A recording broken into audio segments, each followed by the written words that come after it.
Celeste imenso esplêndido, ao som do mar e a luz do céu profundo, fulguras o Brasil, florão da América, iluminado ao sol do novo mundo, do que a terra mais garrida, teus risonhos lindos campos têm mais flores, nossos bosques têm mais vida, nossa vida no teu seio mais amor. Pátria amada, sol e sol, Brasil de amor eterno seja símbolo, lá para o teu centas estrelado, e diga o verde louro desta flor, mas no futuro e glória do passado, consegues a justiça cada forte, verás que o vinho teu não foge a luta, nem teme quem te adora a própria morte, terra morada, entre outras filas tem próxima pátria amada, os filhos deste sol estão gentil, pátria amada, Brasil.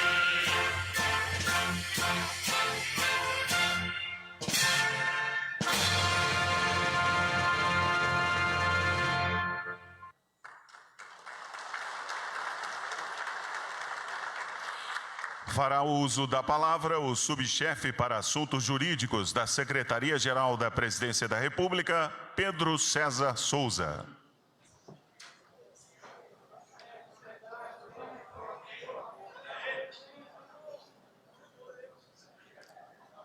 Senhor Presidente da República, Jair Messias Bolsonaro, quem me permito, nessa ocasião, presidente, chamar de amigo, embora eu não goste muito de conversa com o capitão, não, entendeu?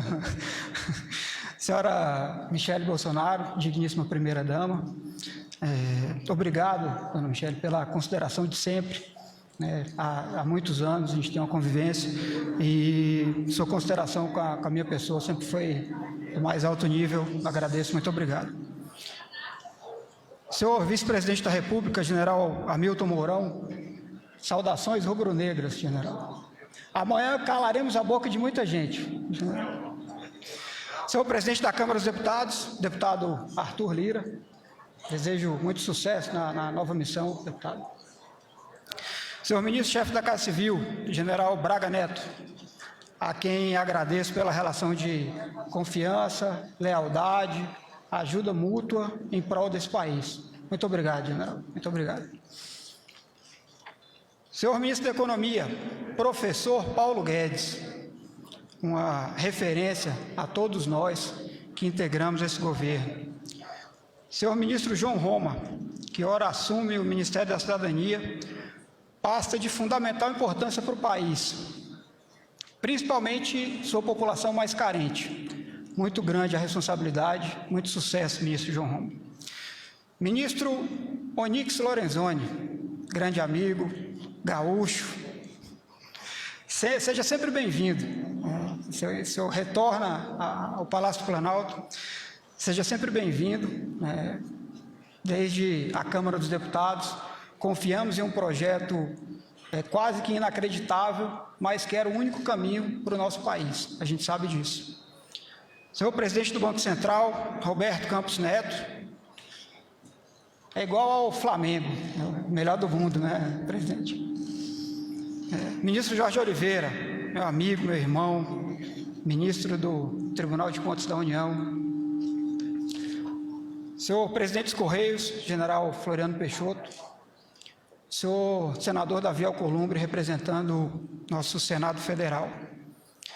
Estendo meus cumprimentos e agradecimentos ao ministro Luiz Eduardo, mais conhecido como Ramos, nosso secretário de governo, ministro, pela sinceridade, transparência, companheirismo, nos bons e maus momentos. Estamos sempre juntos, General Ramos. Muito obrigado por tudo. Caríssimo General Heleno, figura admirável, respeitado por todos incondicionalmente, pela palavra leal, consciente e verdadeira, sempre. É uma enorme satisfação conviver com Vossa Excelência, general. Uma grande satisfação. Muito obrigado. E cumprimentando os ministros palacianos, eu saúdo todos os ministros de Estado que se encontram aqui presentes. Senhores governadores, parlamentares, prefeitos, membros do Judiciário, membros do Ministério Público, servidores, amigos e familiares. Nesse início de noite, ao transmitir solenemente o cargo de ministro-chefe da Secretaria-Geral ao amigo Onyx Lorenzoni, divido minha fala em 3 momentos. No primeiro momento, inicialmente, faço uma breve análise de minha trajetória pessoal e profissional ao lado do senhor presidente Jair Bolsonaro, desde a Câmara dos Deputados. E ao fazer essa reflexão, gostaria de agradecer publicamente, senhor presidente, algo que já fiz de forma reservada algumas vezes, pelas oportunidades a mim ofertadas ao longo dos últimos anos.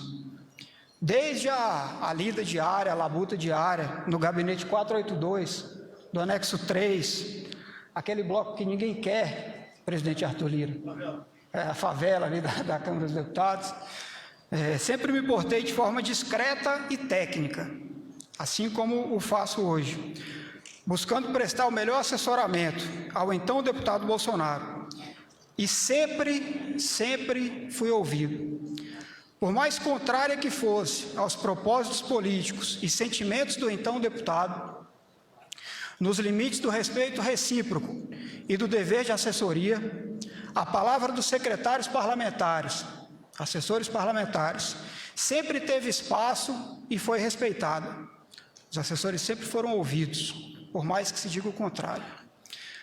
Nas palavras do nosso grande advogado-geral da União, ministro Levi, admirável jurista, assessorar o presidente Jair Bolsonaro é um trabalho, embora de grande responsabilidade, deveras facilitado pela sua postura amiga, sempre bem-humorado, sempre atento e disposto a atender os preceitos técnicos e jurídicos que lhe são apresentados.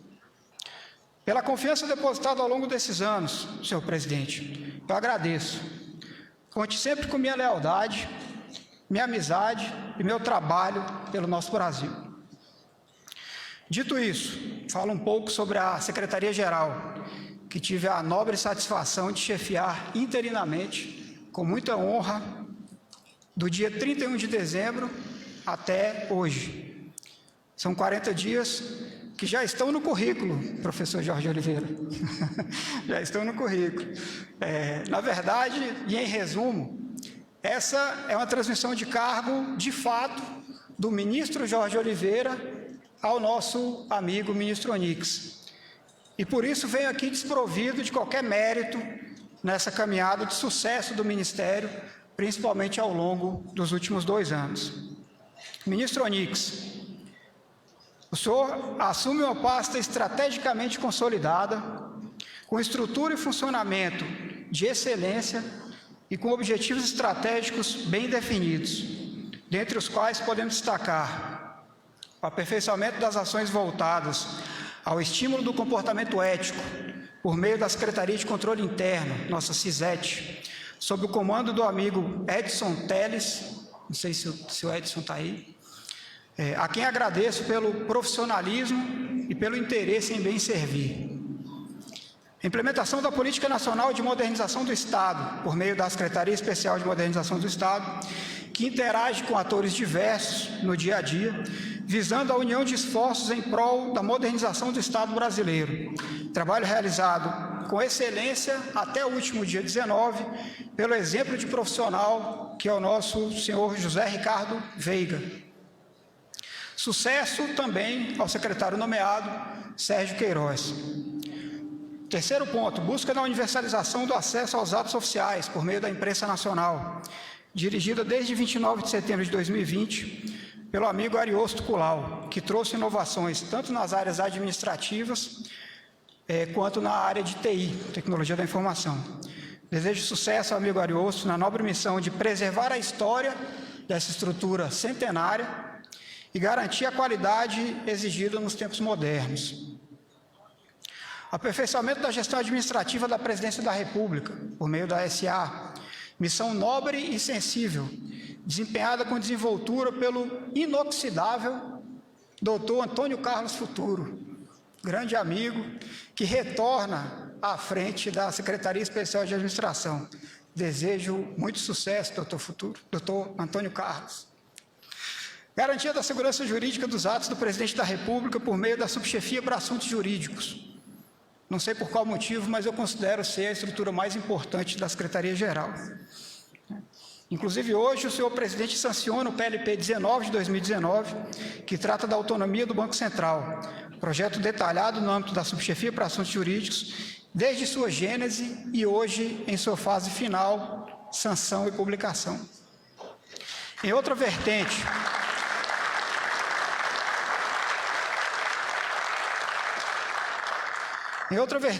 o presidente encaminha o projeto de lei que dispõe sobre o serviço postal, PL dos Correios, a ser discutido no âmbito do Congresso Nacional, senador Davi Alcolumbre, que se encontra ainda em sua caminhada inicial, projeto. Nesses dois temas, destaca-se a relevância da SAGE na estabilidade da República e de suas instituições. Atua no nascedouro dos atos, no controle de constitucionalidade, juridicidade, técnica legislativa, em sua tramitação para sanção e veto, inclusive, ministro Levi, subsidiando a AGU na defesa judicial desses atos, quando contestados. Na SAGE e na SG, tive a satisfação de suceder o ministro Jorge pela terceira e quarta vezes ao longo da carreira. Desde a Polícia Militar do Distrito Federal, nossa eterna casa, instituição em que agregamos valores irrefutáveis e aprendemos a verdadeira importância de servir ao cidadão, de forma direta, quando ele mais precisa. Agradeço a todos os integrantes da Secretaria-Geral pelo apoio incondicional e desejo sorte e sucesso, principalmente a SAGE, é lógico, né? Quanto ao terceiro e último ponto de minha fala, gostaria de fazer um agradecimento especial a duas pessoas, sendo a primeira meu amigo Jorge Oliveira. O trabalho realizado pelo ministro Jorge na Secretaria-Geral demonstrou ao Brasil sua enorme capacidade técnica, habilidade política, presteza nas relações interpessoais e, acima de tudo, um imensurável respeito pelo ser humano.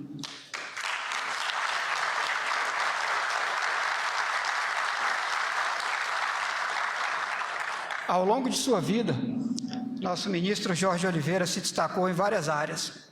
Oficial de polícia de currículo invejável, advogado extremamente cuidadoso, assessor legislativo detalhista, livrando o nosso presidente de algumas enrascadas, né, presidente? Ministro de Estado elogiado até mesmo por ferrenhos críticos do governo. E acreditem, um artista habilidoso no ramo musical.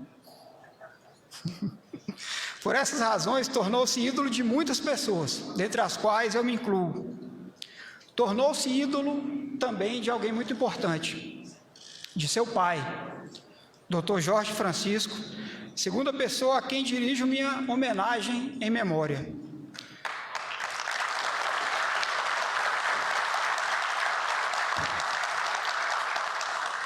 Capitão do Exército Brasileiro, advogado exemplar, Dr. Jorge Francisco, após passar por carreira de sucesso em unidades da arma de artilharia, já se presume sua inteligência e capacidade de raciocínio.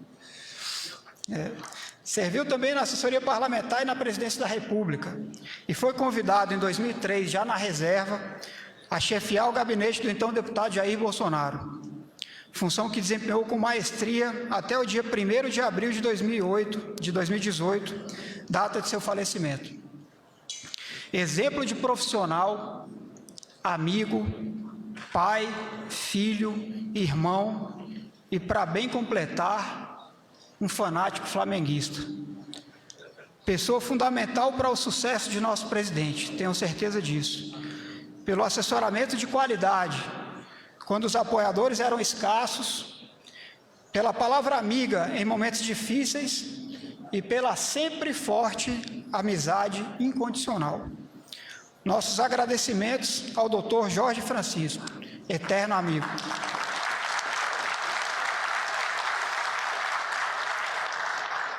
Ministro João Roma, desejo-lhe sucesso em sua nova, grande e árdua missão. Não lhe faltam preparo e qualidades para o exercício do cargo. Tampouco apoio por parte da Presidência da República. Ministro Onix, conte sempre conosco. Muito sucesso nesse novo desafio. Deus abençoe o Brasil. Muito obrigado a todos.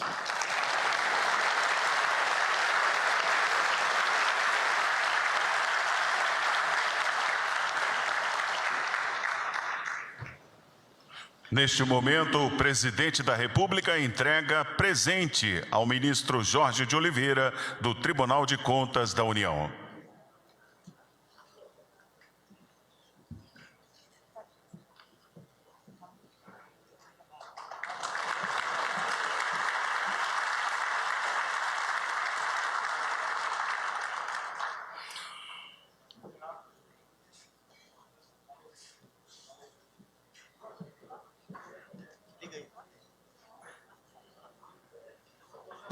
Estou sendo boicotado aqui. Bastante rápido. Tem certas pessoas que marcam as nossas vidas. Eu fui parlamentar por 28 anos e tive como chefe de gabinete por 20 o capitão Jorge, pai do atual ministro do TCU, Jorge Oliveira. Realmente era uma pessoa ímpar, um pouco mais velho do que eu, mas servia em muitos momentos, pelo meu temperamento, como um pai para mim. Então eu devo muito a ele e esse momento em memória ao velho Jorge, que com toda certeza é um dos responsáveis por estar aqui. Até porque eu respondi mais de 20 processos de cassação. O pessoal da velha guarda aqui da Câmara deve saber, mas todos, obviamente, né? Processo de embate na tribuna, embate com gente que não admitia ter alguém pensando de maneira diferente. E ele foi exímio nisso tudo, bem como me livrou em vários momentos de enrascadas, porque sempre nós que somos da política estamos sujeitos a isso. Então, ao velho Jorge Francisco, em memória, a minha eterna continência. Muito obrigado.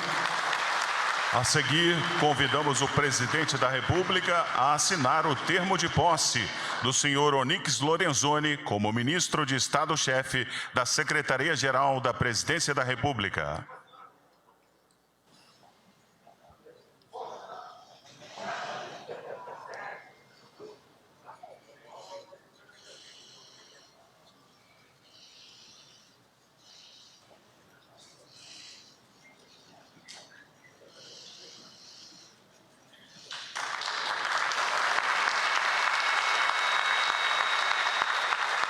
Ouviremos agora o ministro de Estado-chefe da Secretaria-Geral da Presidência da República, Onix Lorenzoni.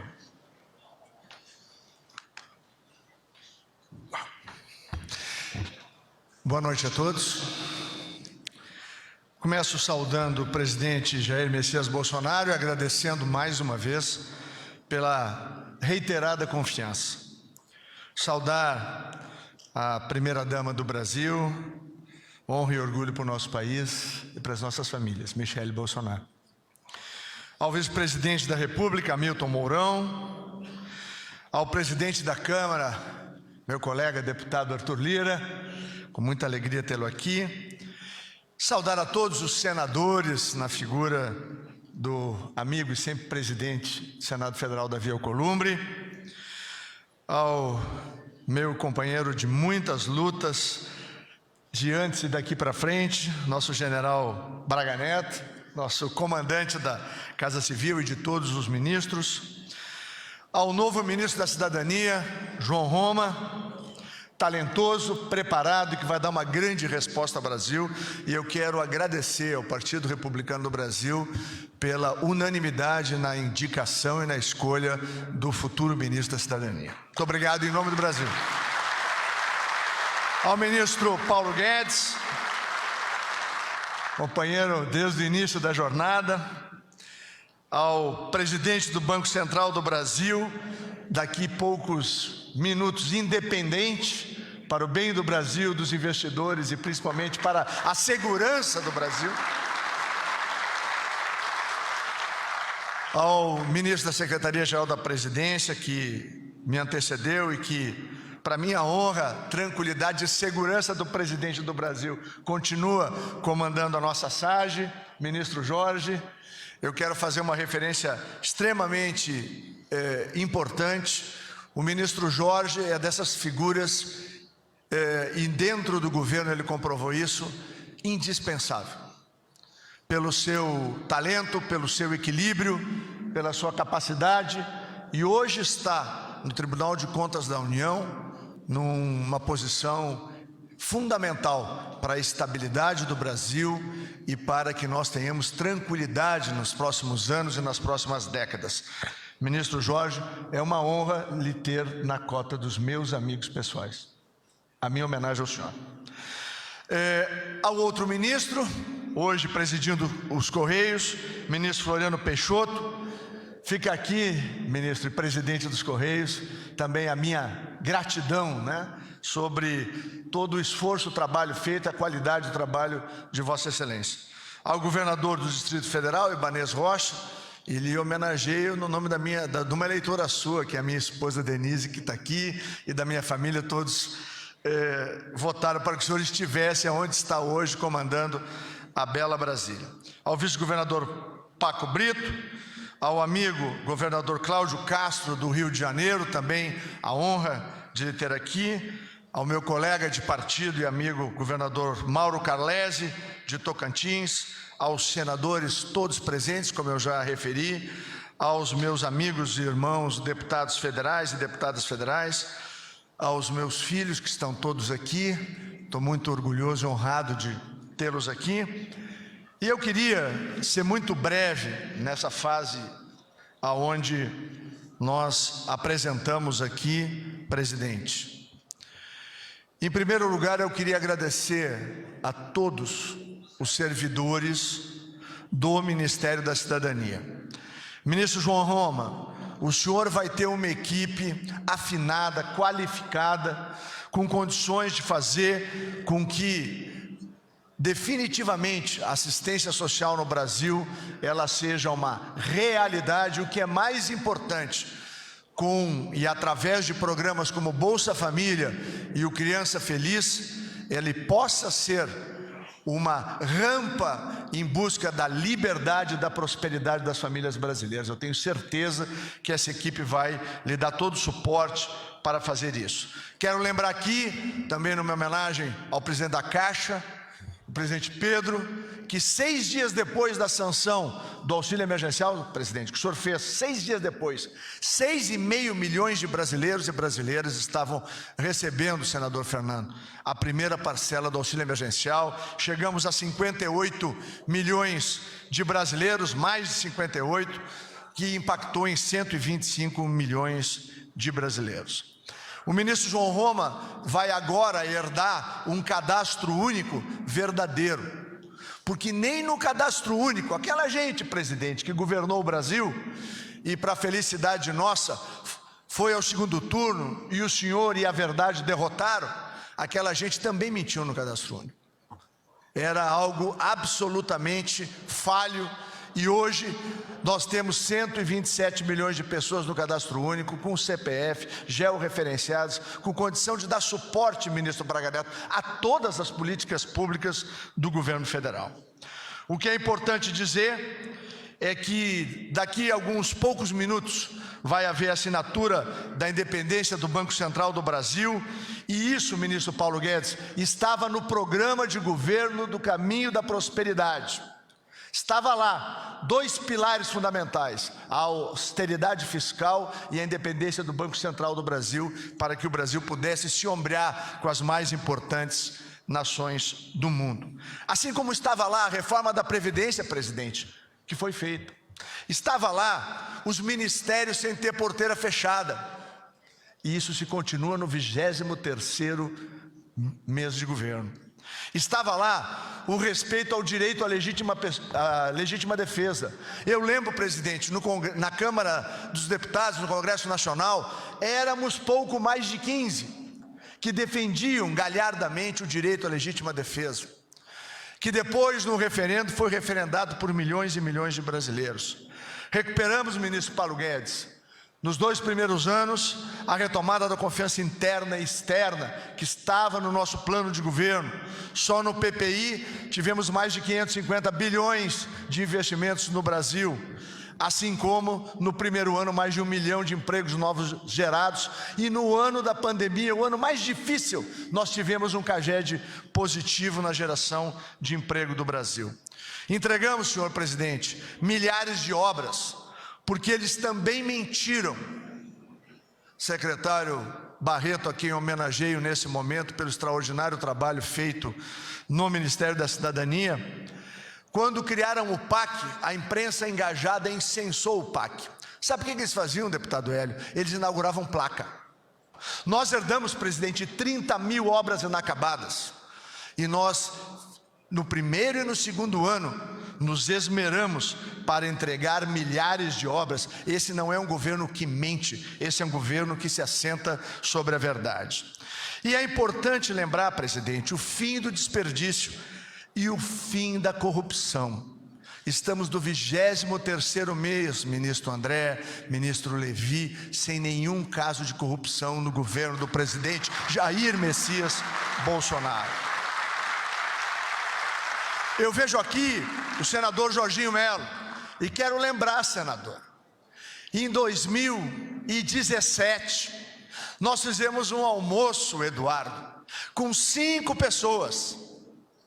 Alguns meses depois, o sonho e a esperança se transformaram em realidade. 57 milhões de brasileiros e brasileiras colocaram, graças a Deus, o presidente aonde ele está.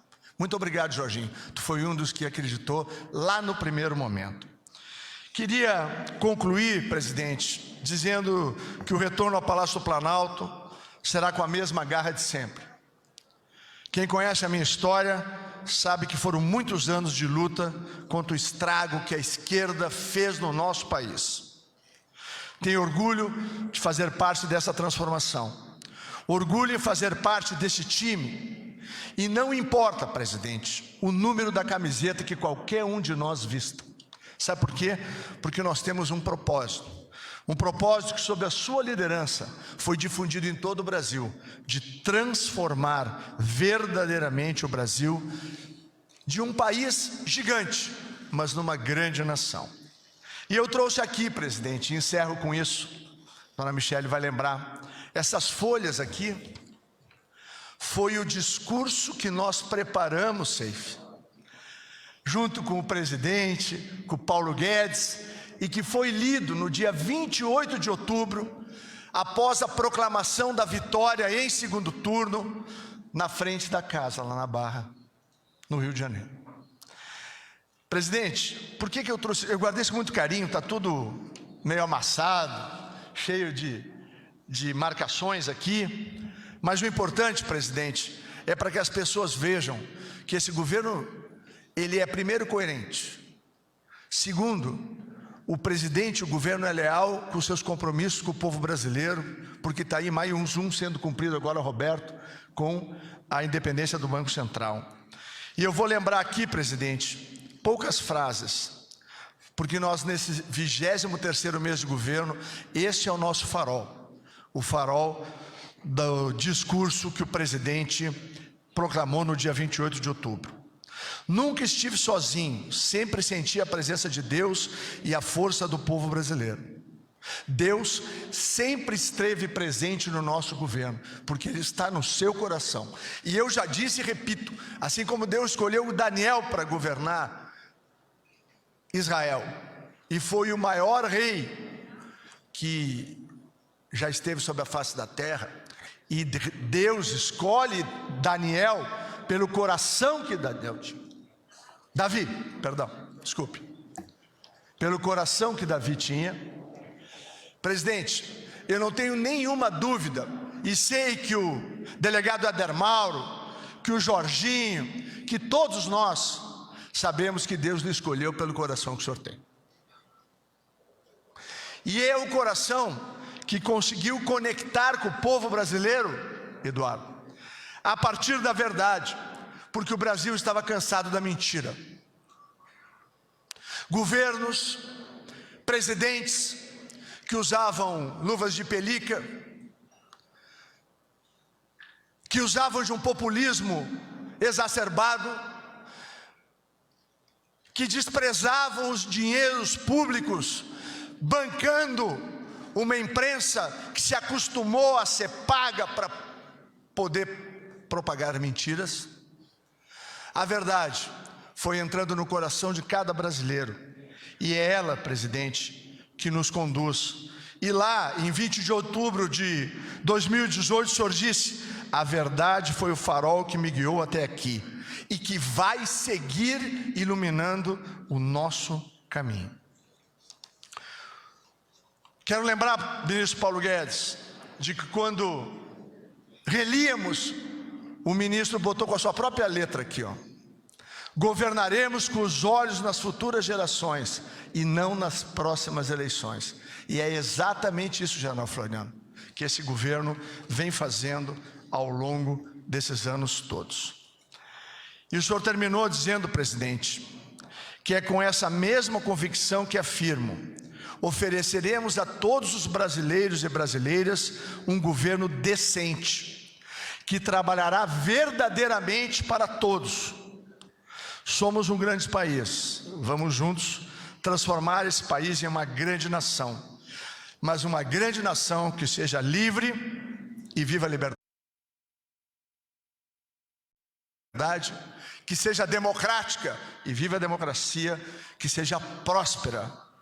E ele conclui com aquilo que se transformou no grande refrão daquela campanha: Brasil acima de tudo, por amor a ele, mas Deus acima de todos. Obrigado.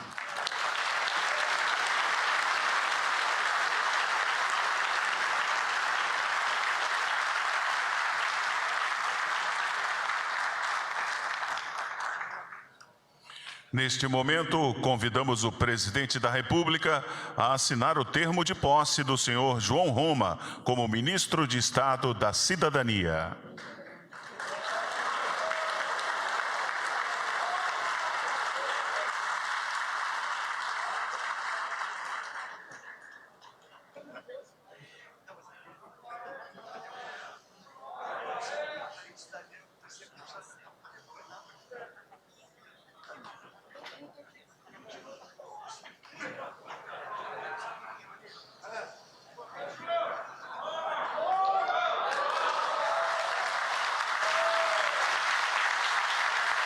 O ministro de Estado da Cidadania, João Roma, fará uso da palavra.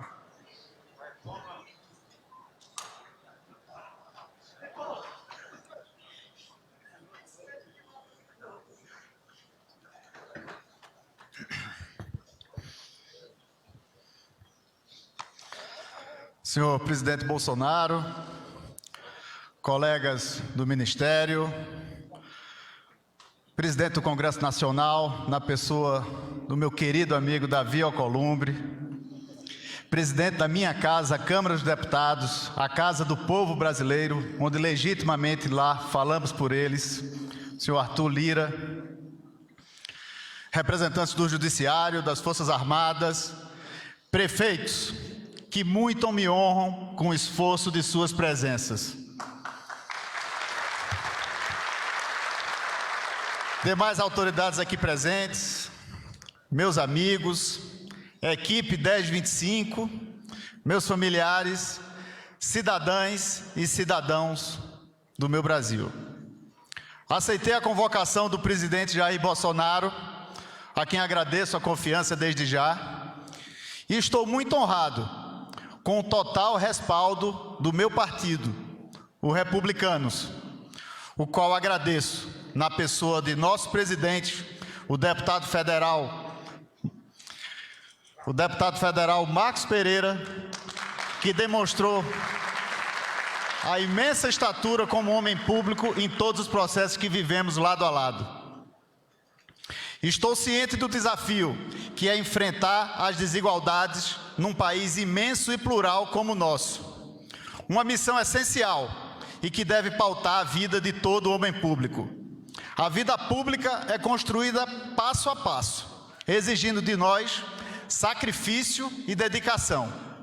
Essa foi a primeira lição que aprendi de meu avô, ex-deputado João Roma, que me contava, com senso de dever cumprido, não só as suas realizações, como as de nossos antepassados, do sentimento dos Guararapes, onde homens e mulheres de diferentes origens se uniram nesse solo em defesa da pátria, ao desprendimento do Padre Roma, que não hesitou em ter seu sangue derramado ao aportar na Bahia pela mesma causa da independência e liberdade do nosso povo. Episódios como esses me inspiram nessa jornada, assim como o convívio com grandes expoentes da política brasileira. Nomes como Joaquim Francisco, Gustavo Krause, Marco Maciel, Jorge Bonhausen e Antônio Carlos Magalhães. Este último capitaneou a lei que permitiu a criação do Fundo de Combate à Pobreza, base para a nossa atual malha de proteção social e prova que cuidar das pessoas mais vulneráveis não é monopólio de um partido ou gestão, mas sim uma conquista do povo brasileiro. Desde cedo, muito por influência de minha mãe, Gracinha, que me transmitiu gosto pelo trabalho, me engajei em atividades de formação profissional e política. Mais tarde, atuei no governo de Pernambuco e, em seguida, nos Ministérios da Administração Federal e Reforma do Estado e no Ministério da Cultura. Depois, chefiei a Agência Nacional do Petróleo na Bahia. Destaco, especialmente, a oportunidade em ter participado da transformação da cidade de Salvador, melhorando a vida daqueles que mais precisam, na gestão do então prefeito Assemineto, a quem sou muito grato. Eleito deputado federal, busquei representar esses brasileiros que almejam um Estado parceiro, inclusivo e que permita a cada um o pleno exercício de seus direitos. Fico feliz em suceder o ministro Onyx, que tanto se dedicou na estruturação desse importante ministério, parceiro de longa data na defesa dos ideais liberais. Aproveito para homenagear o nosso querido Marcelo Pupionix, falecido em janeiro último, mentor de toda uma geração de jovens líderes nesse Brasil. O Ministério da Cidadania é o braço social do governo Bolsonaro. A nossa missão é não deixar ninguém para trás, garantindo, por meio de nossos programas sociais, uma melhor qualidade de vida para a nossa população, transformando uma realidade muito sofrida. O seu governo, senhor presidente, se fez presente, acolheu e amparou o povo brasileiro nessa pandemia, através do auxílio emergencial, uma prova de compromisso com o cidadão menos favorecido. Mais de 294 bilhões de reais, ou mais de uma década de Bolsa Família, distribuídos em apenas 9 meses. Seguiremos ampliando e aperfeiçoando a rede de assistência social. Continuaremos acolhendo refugiados, os imigrantes, especialmente os privados do vigor da democracia.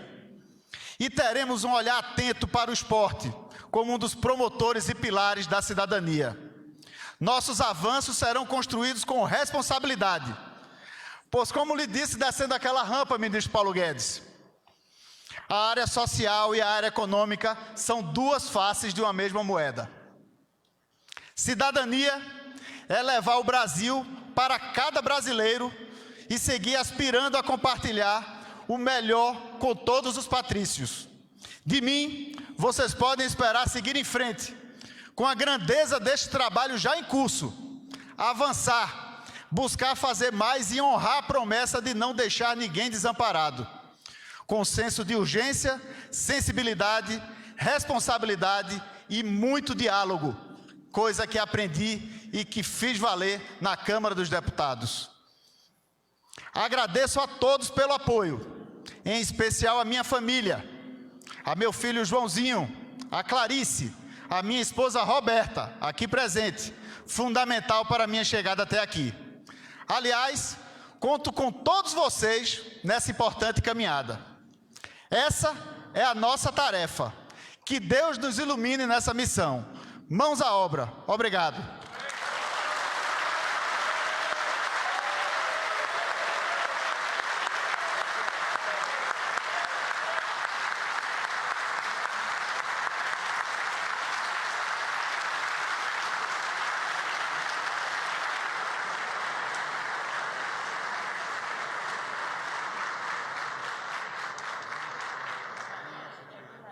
Convidamos a seguir o cantor Danton do acordeão a tocar a canção Pau de Arara, de Luiz Gonzaga.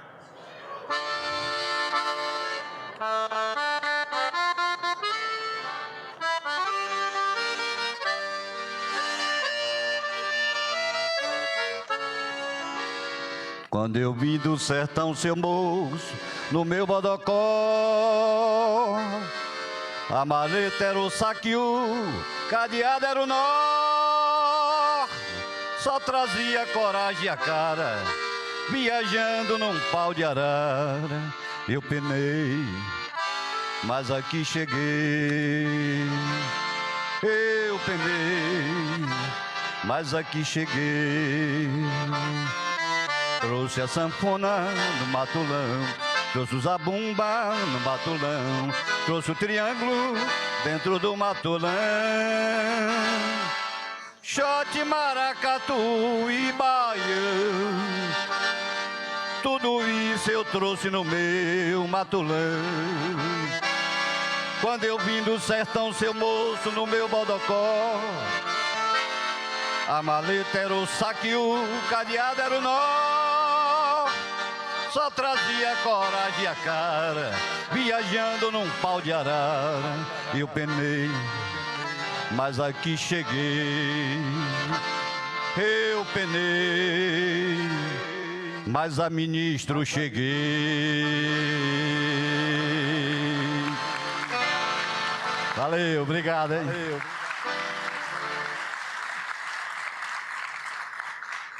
Ouviremos agora o presidente do Banco Central do Brasil, Roberto Campos Neto.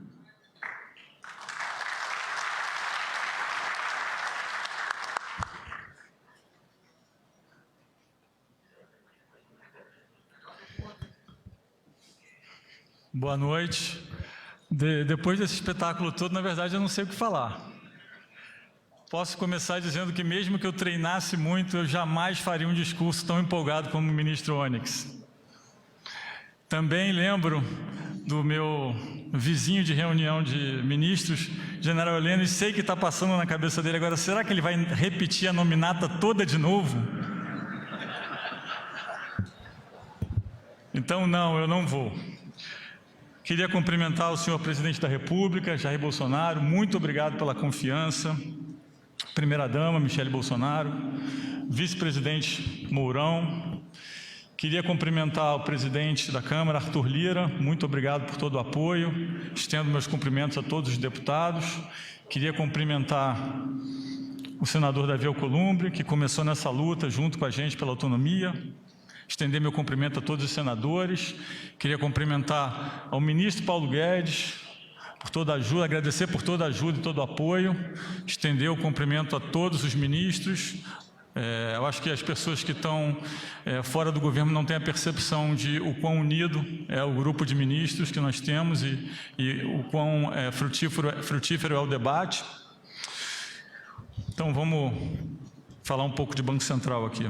Hoje é um grande dia para o Banco Central. Queria também cumprimentar, a todos os prefeitos, queria cumprimentar também todos os governadores. Me desculpa, realmente eu não sou bom de nominata. Então, hoje é um grande dia para o Banco Central e é um grande dia para o Brasil. Estamos diante de um importante passo com a sanção pelo presidente Jair Bolsonaro da lei que garante a autonomia do Banco Central. Hoje vai ficar para a história como um marco do desenvolvimento institucional do nosso país. Mas eu vou fazer uma breve viagem no tempo agora. Vamos voltar para 1964, quando o então ministro do Planejamento, Roberto Campos, um dos principais responsáveis pela criação do Banco Central, já pensava em um Banco Central autônomo. E consultando suas anotações, e suas memórias, ele já pensava em um Banco Central que teria autonomia em 3 dimensões: operacional, financeira e administrativa. A Lei 4.595, que criou o Banco Central, promulgada em 1964, garantiu essa autonomia. O presidente do Banco Central, na época, tinha um mandato de 6 anos e o presidente da República tinha um mandato de 5 anos. Então, era um mandato já não coincidente. A autonomia durou pouco, desaparecendo no início de 1967, com a substituição do presidente do Banco Central, Dênio Nogueira, antes do término do seu mandato. Naquela ocasião, o ex-ministro, então, porque já não era mais ministro, Roberto Campos, foi ao presidente Costa e Silva e indagou: olha, eu acho que é uma besteira, e disse ele, eu acho que é uma besteira eliminar a autonomia do Banco Central. E o presidente Costa Silva replicou: mas por quê, Roberto Campos? Ele disse: porque o Banco Central é o guardião da moeda. E ele replicou: não, eu sou o guardião da moeda. E assim acabou a independência do Banco Central. Seriam necessários 50 anos para que houvesse uma confluência de forças que restabelecessem essa autonomia. Vamos falar um pouco desses fatores agora. Em primeiro lugar, um presidente da República, Jair Bolsonaro, que está disposto a abrir mão do poder que é muito importante sobre a política monetária em prol de uma melhoria institucional para o país. E por isso agradeço ao presidente Bolsonaro.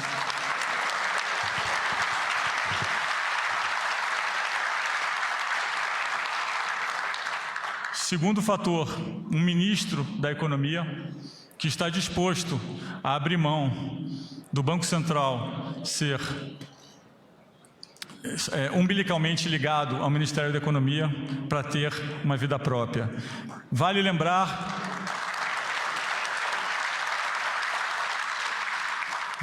que consultei pessoalmente todas as tentativas de autonomia do Banco Central e em grande parte delas não avançou porque não existia nem o desejo do presidente e nem o desejo do ministro da Economia. Gostaria que isso ficasse registrado aqui porque estudei muito esse tema. Gostaria também de mencionar que um outro fator foi o amadurecimento do Congresso Nacional. Agradeço ao presidente Arthur Lira, que nos ajudou muito nesse processo. Agradeço ao senador Davi Alcolumbre, ao presidente atual Rodrigo Pacheco. Agradeço ao relator, que nos ajudou tanto, deputado Silvio Costa. Agradeço ao ministro Ramos, nosso guerreiro da articulação, que nos ajudou bastante. E não podia deixar de agradecer a Daniela Marques, que teve todo o tempo na negociação lutando também.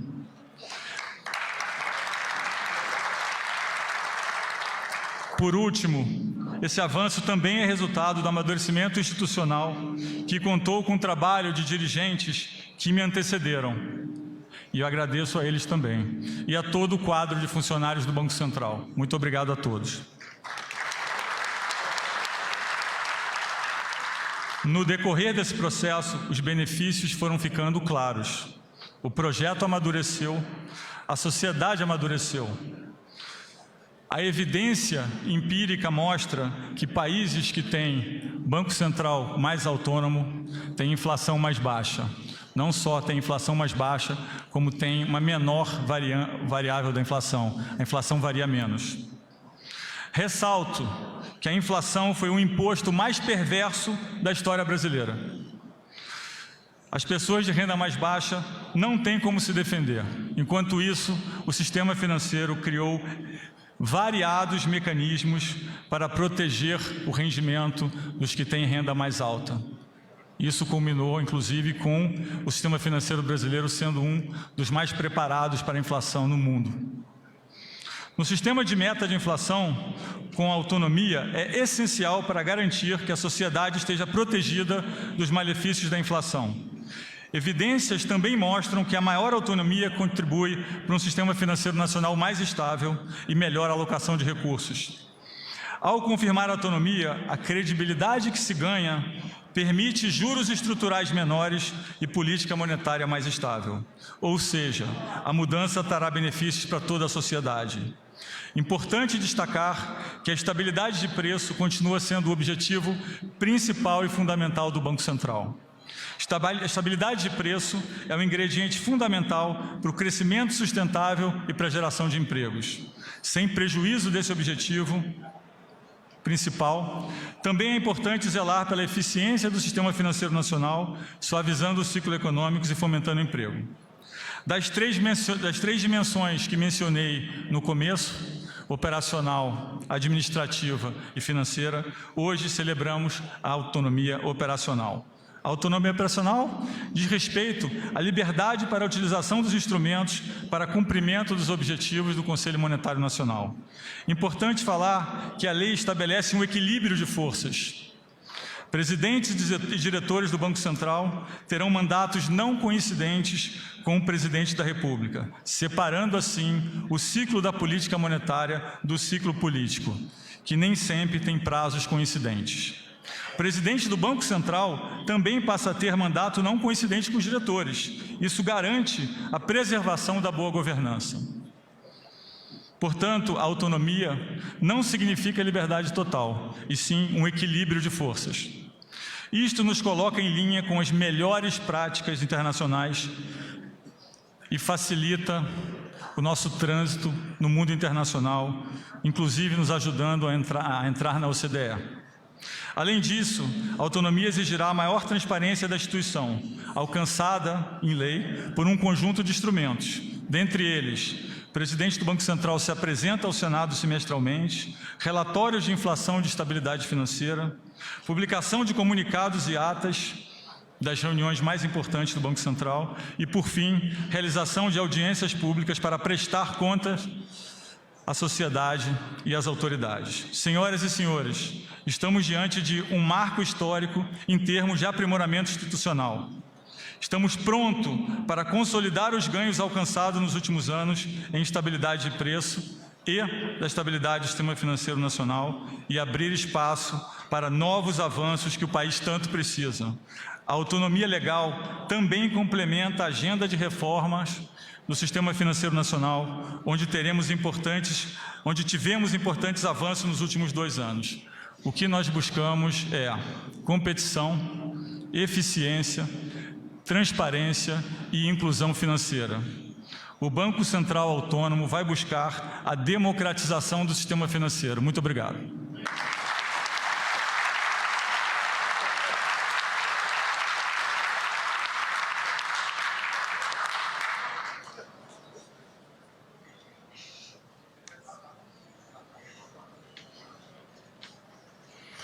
Assinatura de atos. Neste momento, convidamos o presidente da República a assinar o decreto que dispõe sobre a autonomia do Banco Central do Brasil e altera a Lei número 4.595 de 1964.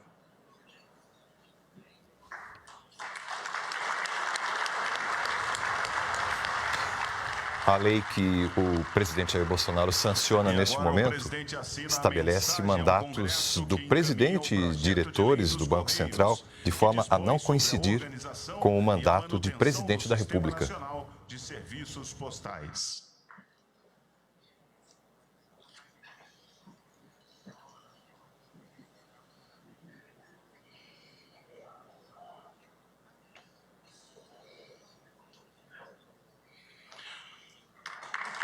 Senhoras e senhores, com a palavra, o presidente da República, Jair Bolsonaro. Serei breve. Pouco tenho o que falar.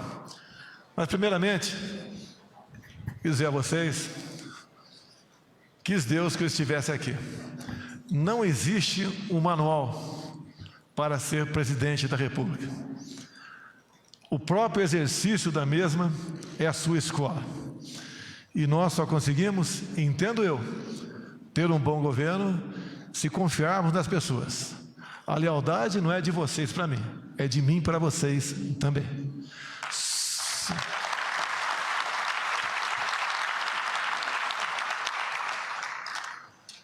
Assim sendo, obrigado a todos os meus ministros, obrigado aos servidores, demais autoridades que compõem o nosso governo.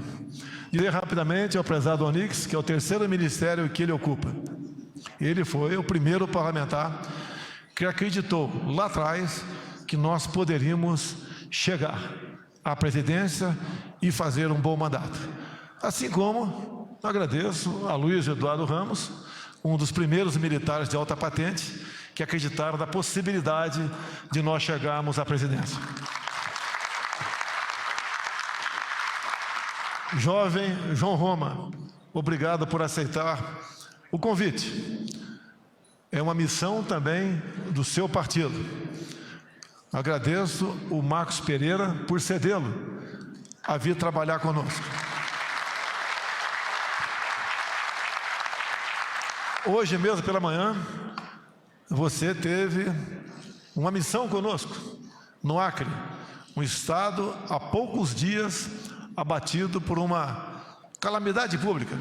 E você foi lá, mesmo ainda sem ter tomado posse de fato, levar benefícios que o seu ministério tem por meta conceder aos mais necessitados. Você tem uma missão bastante difícil também aqui. Você vai lidar, cuidar de uma grande parcela da nossa sociedade. São os mais pobres, os mais humildes, aqueles que quase nada têm.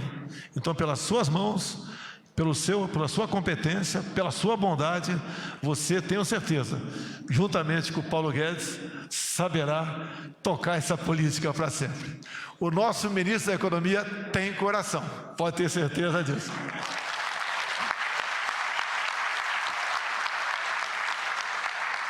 Se permite, Paulo Guedes, falar um pouco de economia. A gente diz que não sabe, não entende, mas eu acho que pelo menos as 4 operações, né, a gente faz.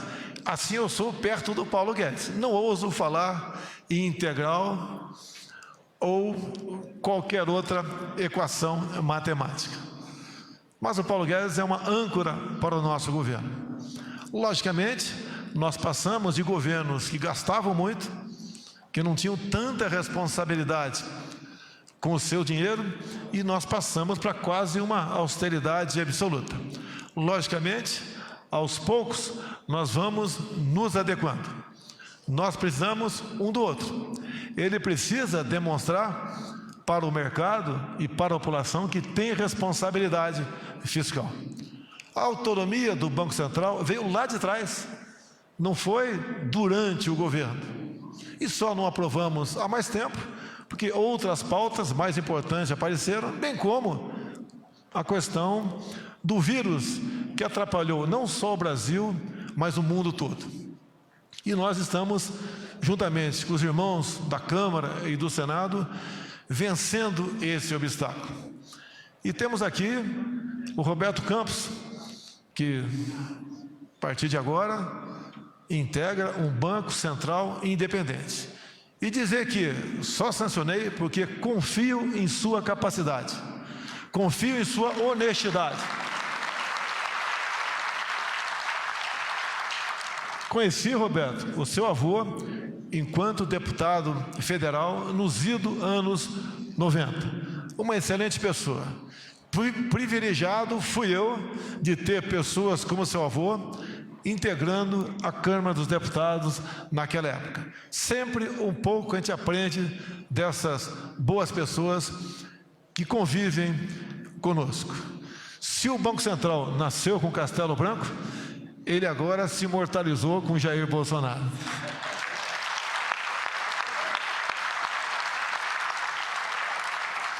Também falando em economia, não é o Paulo Guedes ou o Roberto Campos isolados. Sei que vocês vão rememorar algo que eu vou falar aqui, que os conforta. Há pouco, mais preciso, do ano passado, em Olimpíadas Internacional de Economia, nós ficamos com o 1º e 3º lugar individual e 1º lugar geral. Isso foi em agosto de 2019. Então é sinal que vocês dois estão fazendo escola. Tem muito jovem que acredita no Brasil, que segue o caminho é de vocês. E vocês ficam tranquilos, obviamente, porque no futuro alguém do nível de vocês os substituirão nesta difícil missão.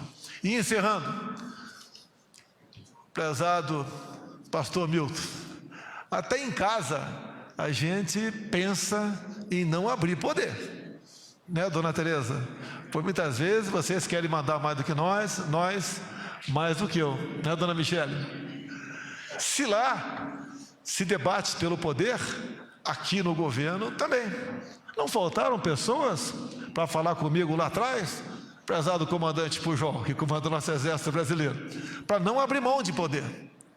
Agora, nós não podemos ser aquela pessoa que vai dar um norte exclusivo. Eu falo exclusivo porque existe o norte verdadeiro, o da quadrícula e o magnético, para o destino de uma nação. Nós devemos dividir poder, sim. A responsabilidade, por muitas vezes, é nossa, é exclusiva, é privativa. Mas se nós podemos abrir mão de pessoas que nós confiamos para levar para o outro lado o destino de um país, como o caso da economia, entendo que nós devemos agir dessa maneira. E a minha querida imprensa, isso não é uma resposta ao caso Petrobras, não. Até porque isso já vinha sendo trabalhado há muito, bem como o projeto sobre os Correios, bem como a MP de ontem sobre o sistema elétrico. Nós, então, abrindo, se integrando, democratizando não apenas no discurso, mas com atos é que nós mostramos que o Brasil pode mudar. Acredito nesse imenso país, enorme país. Tanto é que hoje levei 3 horas de avião até Rio Branco, no Acre. Amanhã estaremos em Foz do Iguaçu, vendo ali as obras de Itaipu Binacional e também se encontrando com Silvio Luna, que está nos deixando agora a Itaipu Binacional, e vindo, se Deus quiser, para a Petrobras. Eu não interferi, minha querida imprensa. O prazo de validade do senhor Castelo Branco, que fez uma boa gestão na Petrobras, termina agora dia 20. Simplesmente resolvi substituí-lo. Logicamente, porque é uma pessoa que está bastante cansada, né? Uma certa idade, e com toda certeza poderá até ajudar remotamente a transição do novo presidente da Petrobras. Dizer então que abrir mão de poder é sinal, no meu entender, de grandeza e, acima de tudo, democracia. Acredito nesse time maravilhoso de ministros. Agradecer que aqui o Parlamento Brasileiro, ao Senado, em nome do Davi Alcolumbre, um homem que muito nos ajudou no Senado Federal ao longo dos 2 últimos anos. Agradecer aqui agora também a presença do Arthur Lira, meu velho colega de partido progressista. Tenho certeza que a sua liderança, a sua forma de agir dentro da Câmara é que o fez vencedor nessa empreitada do dia 1º último. Mais uma vez, boa sorte, Arthur Lira. E ontem, quando fui levar a MP do sistema elétrico, eu falei que, na verdade, prezado Tarcísio, não são 3 poderes, são 2. Porque nós, executivo e legislativo, somos irmãos siameses. Nós nada podemos fazer sem estar perfeitamente alinhado um com o outro. E dessa nossa união, quase que um casamento, boas políticas, boas práticas, boas notícias para o nosso povo e para o nosso querido Brasil. Então, a todos vocês, muito obrigado pela oportunidade. A vida continua, o Brasil acima de tudo e o nosso Deus acima de todos. Está encerrado.